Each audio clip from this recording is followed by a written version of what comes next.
लखी गुलाम शाह ताल के अंदर स्कूली शागिर्दनि पंहिंजी मेहनत से गैर मयारी ऐं नाकारा शयुनि मां जदीद एटम्स ठाही मिसाल क़ाइमु करे वरितो आहे। तफ़सील ॿुधाए रहियो आहे हिदायतुल्लाह महर।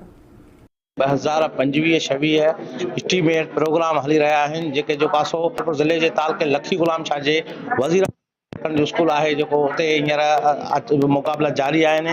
हिते मुख़्तलिफ़ जेके शागिर्द पढ़नि था स्कूलनि में हिते मुख़्तलिफ़ उन्हनि पंहिंजा एटम पेश कया आहिनि। वधीक उहे उन्हनि जो पासो कहिड़ो हिन वक़्त ताईं छा तयारु कयो आहे। ही जो स्ट्रीम है science technology engineering arts and maths जो उनकी कॉम्बिनेशन आहे। जो प्रोग्राम ऑल ओवर पाकिस्तान खोड़न सालन खां वठी हले पियो पर लास्ट 3 years खां वठी प्रोविंस सिंध में जो इन जी इनाउंसमेंट थी आहे। 23 में असांजे ज़िले शिकाब जा कुल 2 स्कूल पार्टिसिपेट करे सघिया। सिंध लेवल ते हलन था जेको असांजे ॿारनि माना पंहिंजी सुठे नमूने तयारी कई आहे।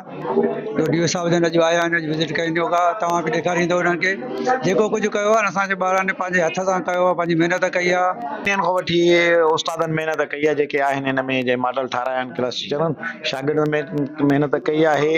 अहिड़े मटीरियल में इस्तेमालु थियल आहे जेको माना फालतू मटीरियल आहे। तो स्ट्रीम मुक़ाबलो आहे 2026 उहो असांजो स्कूल राउंड जेको आहे टोटल 35 स्कूल्स हिन में इंक्लूडेड आहिनि ऐं हाणे असांजो हे 18 स्कूल आहे जेको असां विज़िट कयो आहे।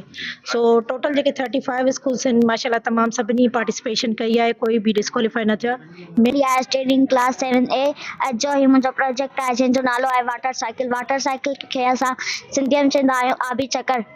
वाटर साइकिल में जॾहिं सिज जी रोशनी दरिया जे पाणीअ ते पवंदी आहे त उन मां बुखारात निकिरी करे ककरनि जी शक्ल वठी छॾंदा आहिनि। बुखारात खे असां इंग्लिश में चवंदा आहियूं एवापोरेशन ऐं ककरनि खे असां इंग्लिश में चवंदा आहियूं क्लाउड्स। ककर जॾहिं भारी थी वेंदा आहिनि त उहे बारिश जी शक्ल में किथे बि अची पंहिंजो पाणी वहाए छॾींदा आहिनि। पूरे सिंध जो नालो रोशन कंदा। हिदायतुल्लाह महर, आवाज़ टीवी न्यूज़ लखी गुलाम। ख़बर शेयर